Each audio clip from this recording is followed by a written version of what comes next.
Hey everybody, welcome back to the channel. That was really corny.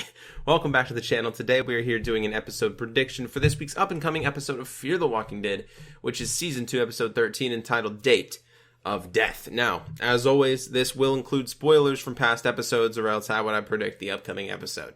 You know what I mean? It goes without saying. But anyway, synopsis, you guys can follow along on AMC.com. Link will be down in the description below. That's why I'm pointing down, so go check it out.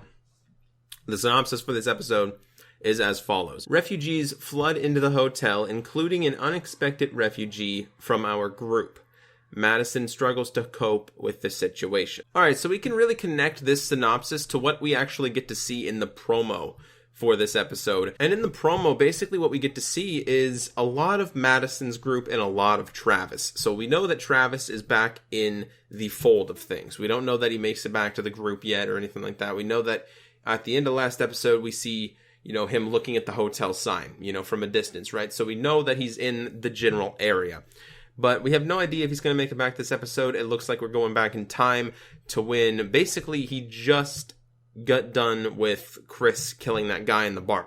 All right, we haven't seen them for a couple of episodes, and it looks like we're finally going to fill in those blanks, I guess. Now, personally, what I think will happen at the end of this episode is basically the time catching up, with Travis's storyline, with him maybe arriving at the hotel. And the reason I really think that is because it says including an unexpected refugee from our group. So do we take that literal, or does it mean like a refugee wanting to join the group? You know what I mean? We have no idea. So, it could be Nick, you know what I mean? I guess it could be Nick at the same time, because he's obviously a part of the group, or was, and Travis, he's obviously a part of the group as well. Chris, we have no idea where he is. Is he dead? Is he alive? Is he just, gone off with his new friends, his new buddies? No clue, right? But we do have refugees flooding into the hotel, and we get to see a lot of that in the promo. We get to see basically fencing, like gates up, I assume, at the front of the hotel. And they close them, they lock them shut, and there's refugees, like actual human beings, trying to get in. They're trying to seek shelter from the dead outside of those walls, and they're keeping them basically shut. They're keeping the gates shut. Madison's group is, and all the while, she's explaining to them, we have to keep these shut. This is for our safety. And she goes on to say, I'm sorry. I can't obviously risk anybody's life in here to save you guys out there. You know what I mean? And that's a really rational decision on Madison's part. And I definitely agree with her because, you have to think about your group first, no matter what. You have to think about your family, the ones you care about. You can't just open your doors to anyone and everyone. So this is definitely sort of a dark turn for Madison, I would say. I think she was always sort of like this, but we never really got to see it come out of her character just yet. But this episode, it looks like she's going to be shutting the doors on a lot of people, and a lot of lives. And judging by a couple of images here, this is not in the promo, we get to see a lot of dead bodies outside of those gates. So are those the refugees? Are they walkers that may be attacked after the refugees left? Or are they possibly walkers that attacked the refugees on the outside, and now it's a combination of walkers and refugees? And again, it looks like we get to pick up where Travis and Chris left off last time, again, where he shot him in the barn. We get to see Travis sort of picking up the scraps, cleaning up Chris's mess, so to speak, and of course burying the body of the guy that Chris shot. We get to see him digging a grave right beside where the farmer actually dug graves for his own family. So at least he's burying the farmer with, the rest of his family. So, that's kind of considerate, That's Travis for you, I guess. He's not the one who actually killed him anyway. So we also get to see confrontation between Travis and the guys there that are Chris's new friends. I don't remember all of their names. But anyway, we get to see an argument going on, between him and the other friends, the other guys, and we have no idea what it's really about. I can just assume that it's probably the influence that they're having on Chris, and it doesn't look good, for Travis. They look a bit hostile towards him mostly, and I would say that Chris would probably take their side. Chris is also seemingly talking to Travis, trying to convince him that they are, good people, or they're doing what they need to do in order to survive, and Travis is just not having any of it. And at one point we get to see Travis sleeping in a sleeping bag on the ground in the farm, and we get to see him wake up to one of the guys pointing a gun at him. So again, pretty freaking hostile. That's what it seems like. So I think it's going to be a pretty intense episode in terms of, Travis, interacting with the rest of them, and his son, of course, trying to take his son back, get him out of there as fast as possible. But I think it's probably too late for Chris. I think Chris is ultimately going to go with him, and I think that's ultimately where he did go, because obviously at the end of the last episode, we get to see Travis overlooking the hotel, and we don't see Chris anywhere in sight. You know what I mean? So we can assume that he either left, he died, or I guess that's pretty much the only two options. We also have Madison in the promo talking to Alicia, saying, don't worry, he's still out there. He's got to be, probably referring to Nick, in my opinion. And then we see Alicia shed a tear for him. Or, again, whoever she's talking about. Again, I think it's Nick. That's probably a safe bet. And the rest of the promo is pretty much linked to Madison and her group standing inside the gates, looking out at the refugees, basically saying, I'm sorry, we're not letting you in the community. It's not happening. We're not letting you into the hotel. And that is pretty much it for the promo. With that being said, we next have a sneak peek, which, by the way, links for the sneak peek and the promo will be down in the description below as well, so you guys can go check them out. But the sneak peek here is very basic, guys. It's just a conversation at nighttime between Travis and Chris. And we get to see basically Travis, again, probably finishing up, burying the guy that his son killed. And he basically looks at Chris and, says, where's your remorse? You killed somebody today.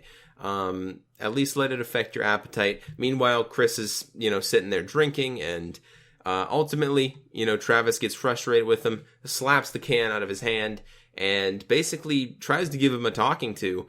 But again, Chris is not having any of it whatsoever. And he just claims that the reason he shot him is because the farmer ultimately shot James in the knee.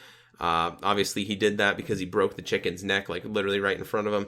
I guess that wasn't really something, to shoot somebody about, but at the same time, you were on his property, you know what I mean? He had right to shoot you from the get-go, technically. If we're speaking, in terms of rights, I guess, from the past life, that would be his right. But with that being said, I understand, you know what I mean? I understand where Chris is coming from and he wanting to protect his friends. But at the same time, how the heck are they really his friends? Like Travis said in this sneak peek, he basically said, you've known them for like 2 days. You know what I mean? They're not your friends, Chris. This is just the only people that you've met that you pretty much haven't tried to kill yet. Obviously, that leading back to Alicia and Madison. He didn't say that outright. That's just my 2 cents. But he basically just said, they're not your friends, and we have to get out of here. We have to leave. We have to go. And again, Chris is not having any of it because he just thinks that he relates to them so well. And Travis basically outright says, they're savages. They're not your friends. They're savages. And Chris basically points out, well, then I'm a savage, I guess, because they're my friends and I'm looking out for them. They look out for me. And Travis is ultimately wondering where Chris's remorse for the kill is. Like, he literally isn't showing effects at all. He's, again, just sitting there drinking, having a normal conversation with his dad. He's not affected by it whatsoever. And that is what really makes Travis concerned here. That's what makes him want to get Chris away from those guys as soon as possible, because they're clearly not a great influence. Although Chris wasn't doing too hot in the first place, but I guess this isn't really helping either. Anyways, at the end of the sneak peek, we ultimately get to see Travis walk away, and Chris basically just says, they do what they need to do in order to survive. There's no bad, there's no good now, there's just us, there's just looking after our own people, no matter what the cost. If that means death, then so be it. So Chris is sort of ultimately adapted that mindset that you need to survive in this apocalypse. But at the same time, some of the survivors that we've come across in, let's say, the Walking Dead world have survived for a long period of time with that mindset, but at the same time, they have their morals, Just like Travis said, Chris is acting like a complete savage. He doesn't care about anything other than just surviving. And that's not something bad, you need to survive, but at the same time, you can do that while also caring about minor things. You know what I mean? Don't be afraid to kill, I guess is what I'm trying to say. But don't do it when you really don't need to. And that is it for the sneak peek, everybody. So what I think is going to happen in this episode is basically just those 2 topics that I've been talking about. I think it's going to be on Madison's group and Travis's. I don't think we're going to see any Nick in this episode. We haven't seen him in the promos or any of the sneak peeks. So I don't think there's going to be any Nick in this episode, or La Colonia, or whatever you want to call it. But I think it's going to be based on Madison's group, and then obviously Travis as well, and Travis and Chris from the past. So I think it's, again, going to be a flashback, or not really a flashback, but back in time, you know, throughout the episode for Travis's section of things. And I think at the end of the episode, we're going to finally get to see, you know, time, you know, catch up with Travis, and we're going to get to see him in the present, probably either knocking at the hotel doors or pretty much right next to the hotel. And again, the synopsis says including an unexpected refugee from our group. So again, that leads me to believe that Travis is probably going to meet them near the end of the episode. And it also says Madison struggles to cope with the situation, so she's probably having second thoughts about keeping all those refugees out and ultimately just sentencing them to death. Again, we get to see the dead bodies outside of the gates, so I have no idea, again, if that's walkers or if that's the actual refugees that just died. I have no clue, but that would definitely be something for Madison to struggle with. So yeah, guys, Travis, Madison's group, the hotel refugees, Travis probably meeting up with the hotel group at the end of the episode or near the end of the episode, and I think Chris is basically going to get sent on his way. I think that Travis is just going to let him go. I don't think that Travis would just outright say, you know, you're not coming with me, leave.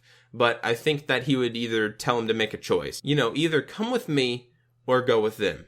It's your choice. And I think in the end, Chris is going to go with the guys that he just met, his friends. Alright guys, those are my episode predictions for this week's up and coming episode of Fear the Walking Dead, which again is Season 2, Episode 13, entitled Date of Death.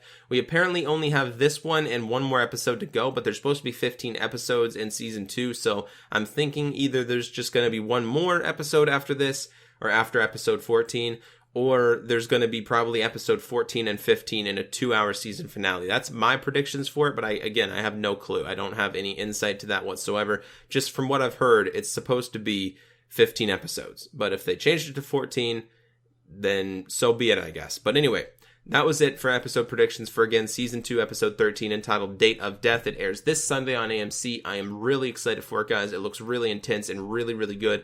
And I don't know, this show just keeps getting better for me. You know what I mean? We started off slow with Season 2, and it turned into somewhat of a storyline that I didn't really follow too well, you know, with them being at Celia's place, you know, that whole farm there. I didn't really like the storyline of where it ended. It just didn't really make sense to me.